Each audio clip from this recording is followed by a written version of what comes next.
வடமாகாண சபையின் 55வது அமர்வு இன்று கைதடியில் அமைந்துள்ள மாகாண சபை கட்டிடத்தில் தற்போது இடம்பெற்று வருகின்றது. கூட்டுறவுத்துறையில் சீமேந்து தொடர்பில் ஏற்பட்ட மோசடி தொடர்பாக அறிக்கை இன்று சமர்ப்பிக்கப்பட்டது. இது தொடர்பிலான மேலதிக விவரங்களுடன் இணைந்து கொள்கின்றார் அங்கிருக்கும் நமது பிராந்திய செய்தியாளர் கதிர்காமத்தையன் ரஜினிகாந்தன். வடமாகாண சபையினுடைய 55வது அமர்வு இன்று காலை 9:45 அளவிலே அவைத்தலைவர் சி.வி.கே. சிவஞானம் தலைமையிலே ஆரம்பமாகியது.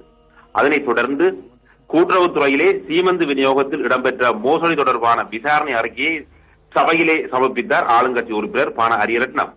அதன்போது கருத்து தெரிவித்த ஆளுங்கட்சி உறுப்பினர் சுகிர்தன், வடமராட்சி கிழக்கில் தமாச தலைவர் பண மோசடி செய்ததாக கூறி ஒரே நாளிலே அவரை இடைநிறுத்தியுள்ளார்கள். ஆனால் கூட்டுறவு ஆணையாளர் 29 லட்சத்தை மோசடி செய்துள்ளார். ஆனால் அவரை பதவி நீக்கவில்லை. அங்கு பாகுபாடுகள் காணப்படுகின்றது என குறிப்பிட்டார். அதனைத் தொடர்ந்து உரையாற்றிய எதிர்க்கட்சி தலைவர் சின்ன தவராசா, சாதாரண கடிதத்தாளை தவறாக பயன்படுத்தியதாக கூறி வடமராட்சி கிழக்கிலே சமாசம் ஒன்று கலைக்கப்பட்டுள்ளது. ஆனால் இங்கு மில்லியன் கணக்கிலே ஊழல் இடம்பெற்றுள்ளது, அதை ஏன் கலைக்கவில்லை என்ற கேள்வியை அதன்போது அவர் எழுப்பியிருந்தார். அதனைத் தொடர்ந்து கருத்து தெரிவித்த ஆளுங்கட்சி உறுப்பினர் விந்தன் கனகரட்னம், 2013 காசோலை மூலமாக மோசடி இடம்பெற்றுள்ளமையை உறுதிப்படுத்தியுள்ளோம். அது சமாசத்துக்குரிய பணம், முகாமையாளரை அந்த பணத்தை செலுத்த வேண்டும் என்றார். அதனைத் தொடர்ந்து உரையாற்றிய அவைத்தலைவர் சி.வி.கே. சிவஞானம், இது ஒரு திட்டமிட்ட செயற்பாடு என குழு இனங்கண்டுள்ளது. யாழ் மாவட்ட கிராமிய வங்கிகளின் சமாசம் சீமந்தினை வவுனியாவில் உள்ளவர்களுக்கு விற்பனை செய்துள்ளது.